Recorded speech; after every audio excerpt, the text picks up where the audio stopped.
How are you doing today, sir? This is the beginning. Thanks for asking. I'm good. Despite everything, I am good. I'm healthy and my family's well. And we're managing. It's 8 months into this thing. But the best I can say is I'm good. I've been asking these next few questions of everyone I've been talking to for the last 6 months or a year. What TV series would you love to guest star on? I've really enjoyed Succession. I don't know, I'm really loving that show. So I wouldn't have any problem at all getting on guest starring on that show. That's a great show. And some of the writing is of the highest quality. I completely agree. What movie do you think you've seen the most? Oh, Trading Places. I probably have watched that movie more than any other movie because I turn to that whenever I'm feeling blue. That's just one of the best movies ever made. And if you haven't seen it, it's a crime not to see it. It's a Christmas movie too. Do you remember your first movie or TV show crush? Really good question. Jenny Agutter in Railway Children. Wow. I was a kid too. And I thought she was the cutest thing that ever walked. I have a lot of different things I want to talk about with you, but I'm going to start with the Game of Thrones.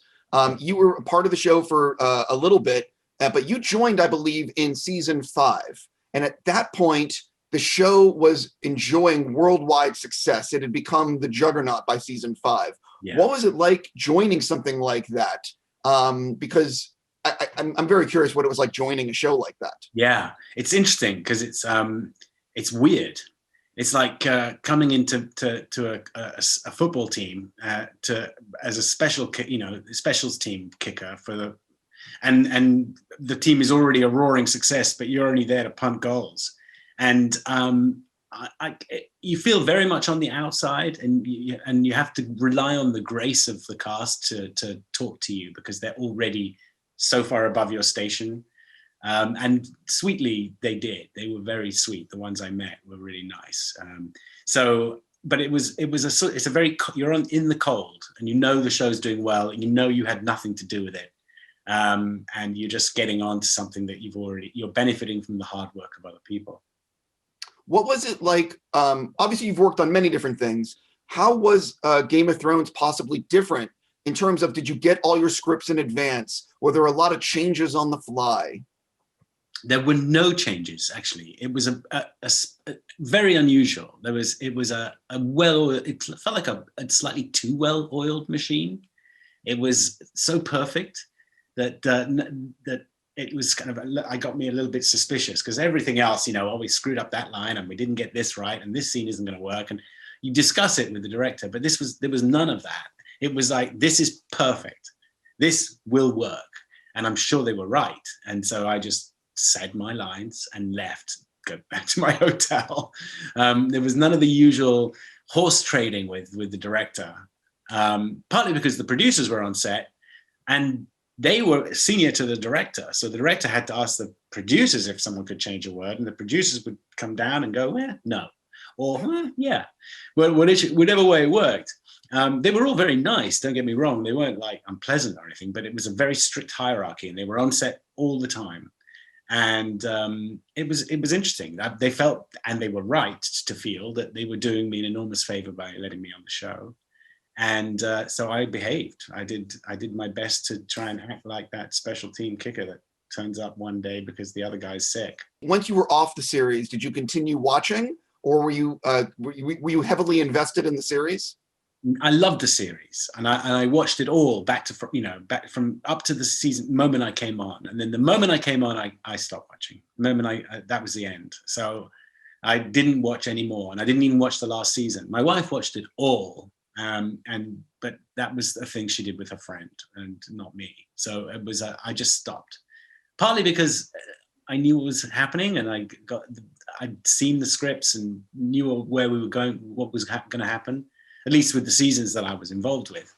And so nothing new to me, but mainly because I don't like watching myself on screen, which I do, like I've watched Skylines, the show that is about to come out, because we're doing all these online interviews, but I didn't do it with Game of Thrones because it's yeah, it's Game of Thrones, and then I'm in the scene, and who is that? And well, my hair doesn't look great, or well, my nose looks funny, and I just can't concentrate on the show itself. And it would happen to anyone else too, I bet you.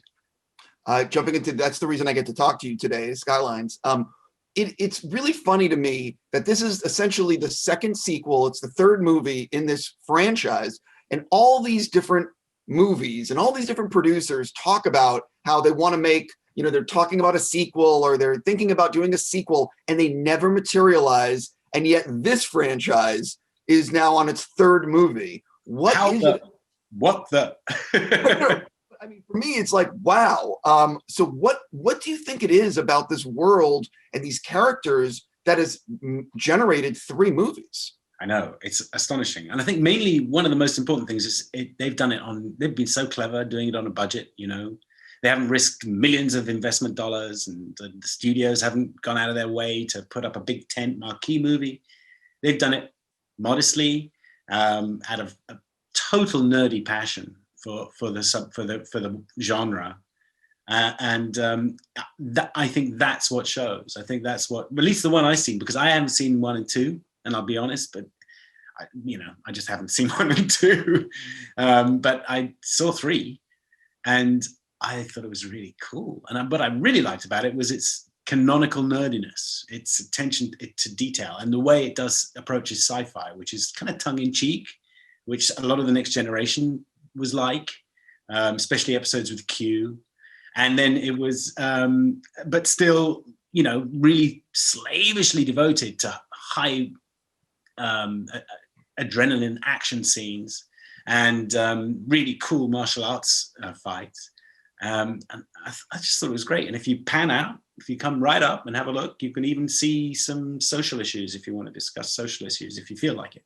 But most people like to leave their brain at the door when they, sit down and watch a movie that they know is meant to be entertaining.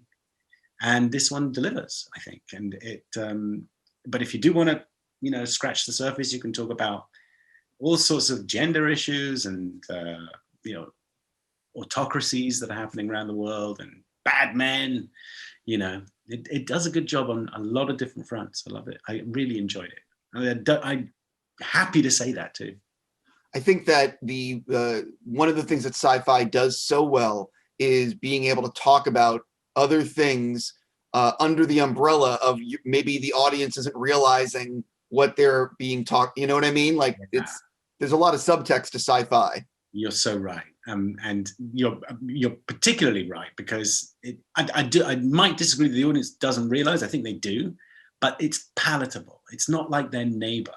It's not like that guy's a Republican and that guy's a Democrat. It's just taken out of context, and that makes it so much easier to discuss it, because I think anybody would object to the way Trump behaves if he wasn't Trump, if he was an alien. People are like, that guy's an asshole, But because they've seen him on TV and he's a celebrity, that scrubs away all the wrinkles and unpleasantness of him. People just admire his celebrity. So it's funny how celebrity elevates people. And in my own case, and I haven't said this before, but I think celebrity cleans color. It stops you being brown or white or black. People just go, oh, I know you. Which is kind of an interesting thing. What was it like making the movie behind the scenes? Because as you said, this is not some $100 million movie. This is being made with some duct tape and some, the director probably moving lights. I mean, I'm joking, but not really. Not really. You're right. And so what I'm saying is, what was it like behind the scenes making this? It was, I've made a few very low budget movies and low budget films. And this was definitely in the low budget range. It's not very low. They had some money, they built sets. They had a full crew. So they kind of been poverty stricken. But when you're working on the lower budget stuff, everybody has to work harder. Everybody has to do more. You have to bring more to the table than just turn up, glistening white smile and kiss the girl and cut. You have to prepared to work those action scenes again and again because we haven't got enough cameras and we're not sure. And if you get something wrong, you have to go back. It's not going to be dealt with in the edit. And, you know, all this stuff is really interesting. And physical sets, you know, you can't do, it's not all going to be special effects. You don't get to act with a, you know, ping pong ball and a green cross on a thing, on a fuzzy stick. You actually have to do the scene on a set. And when you get hit by something, you all have to shake, you know, when when you get hit by something. And it's pretty great. It's old school. And the movie is a very old school style film. It's the sort of film you haven't seen, you know, since way back when. And a lot of youngsters today won't even have seen a film that is of this genre, the kind of tongue-in-cheek glam rock version of a sci-fi movie. It's not Aliens. That's too dark and realistic. This is kind of Aliens goes to the fun fair. Fun. I want to switch into another subject because I think Ridley Scott's Kingdom of Heaven, the director's cut, not the theatrical cut, is a masterpiece. I love that movie. It is. I can't say enough good things about that film. You were obviously in the film. What was it like? What can you share about making that movie? And what was it like for you? Because the theatrical cut is missing so much. Yeah. It's like it's painful when you compare it to the longer cut. Yeah, I don't know why that is the case. Ridley must have had final cut even with the studio version. I mean, I can't imagine a director of his stature not having final cut. But you're right. The studio cut was just appalling. It was like a bad trailer for a movie which just depicted characters all completely upside down and wrong. You didn't know who anybody really was in their relationship to each other.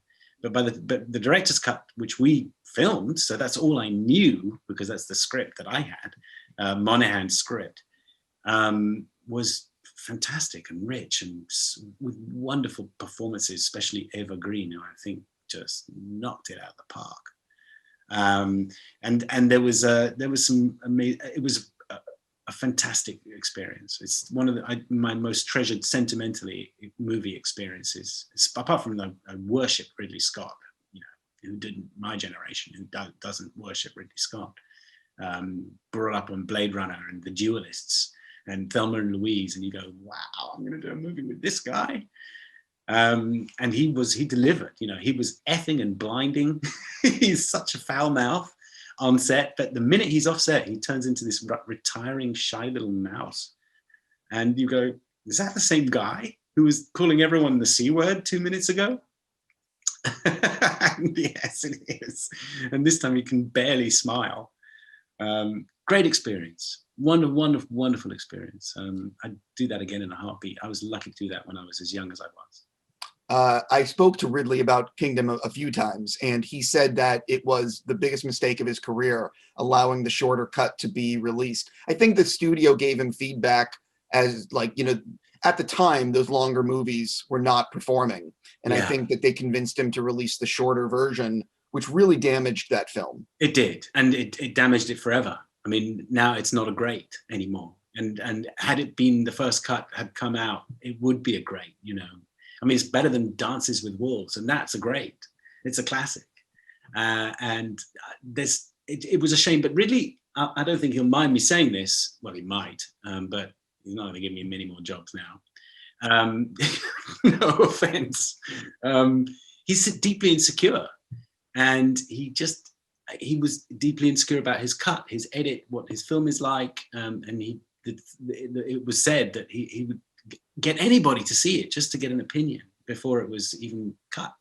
So you mix that into the bag, this astonishing genius of a filmmaker who happens to be deeply insecure about his work, you end up with total screw-ups like that.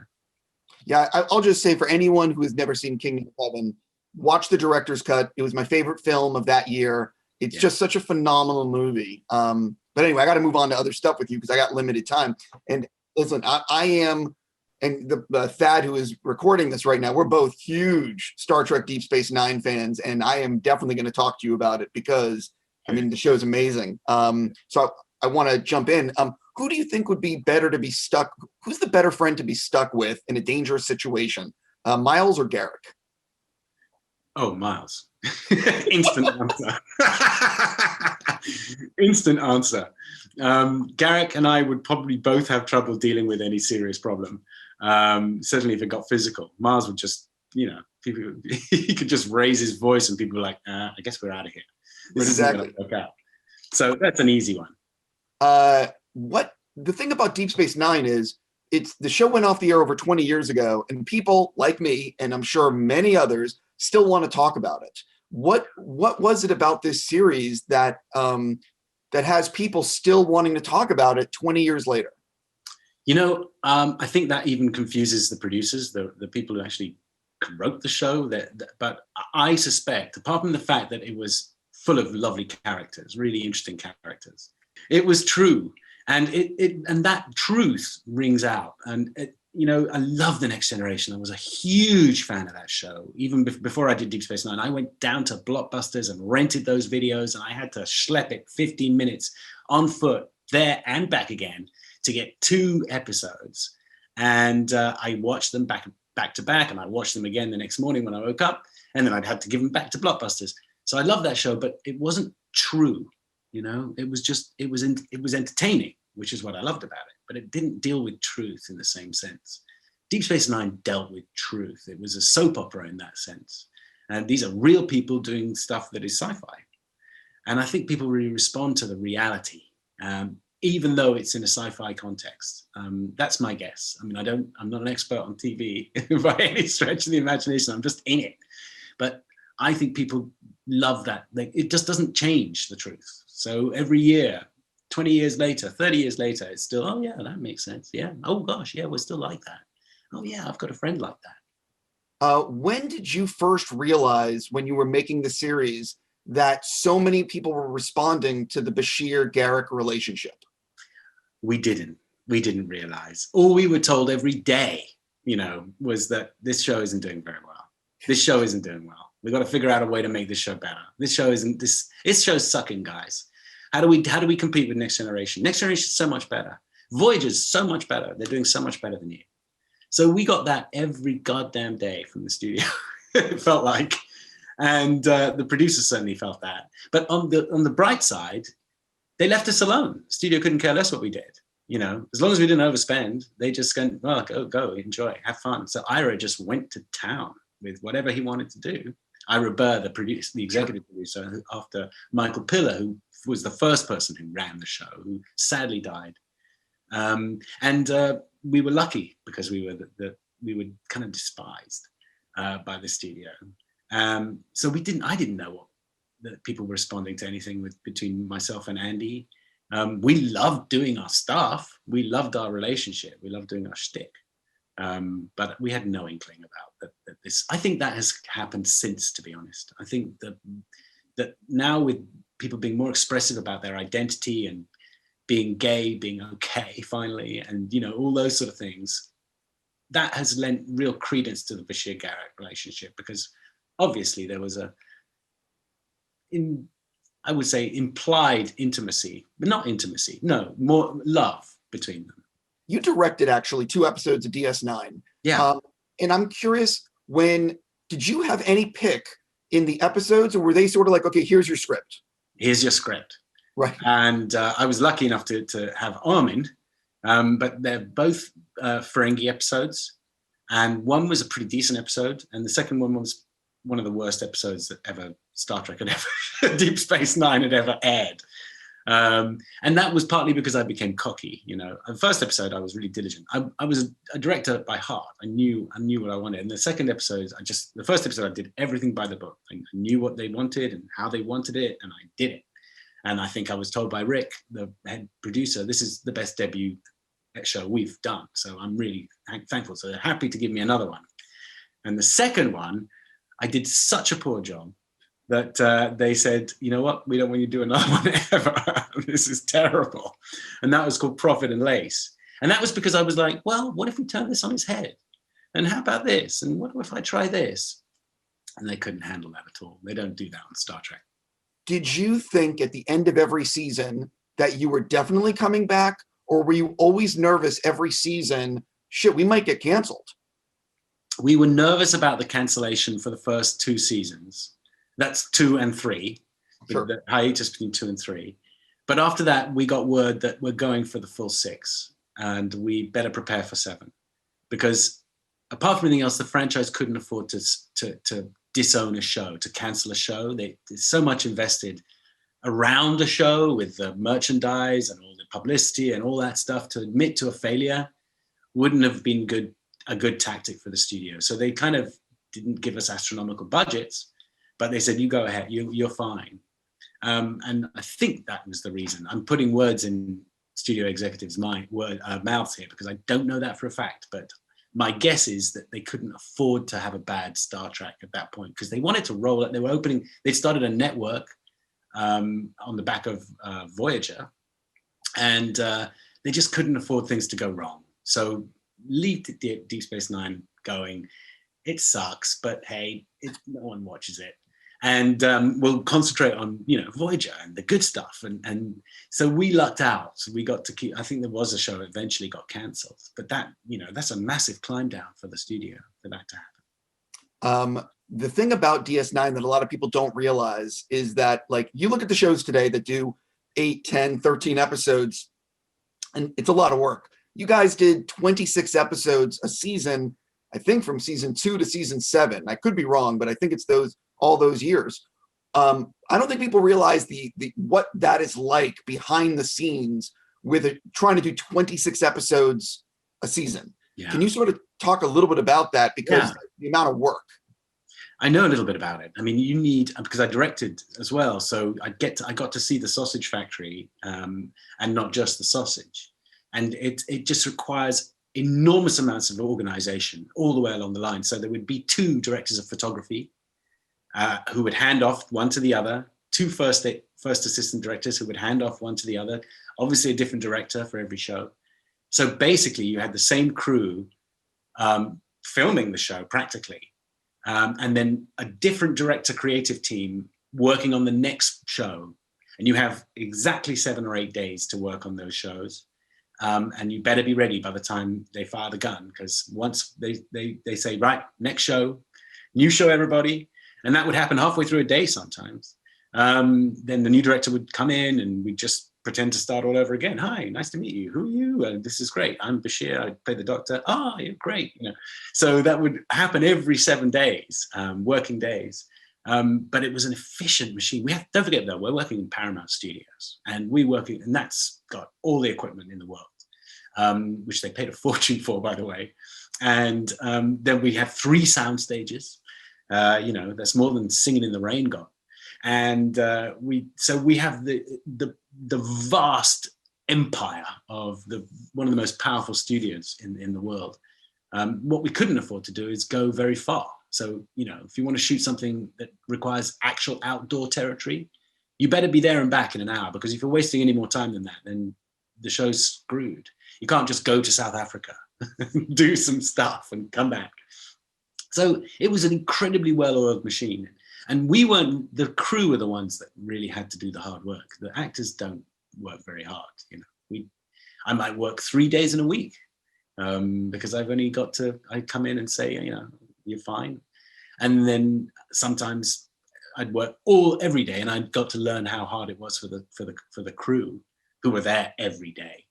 And, we sadly lost 2 members of the crew, and one of them to just driving home too tired at night. And that's when they went, right, we're not working any more than 12 hours a day, because this is getting ridiculous. Because we used to work 16, we worked 22 hours in the pilot one day.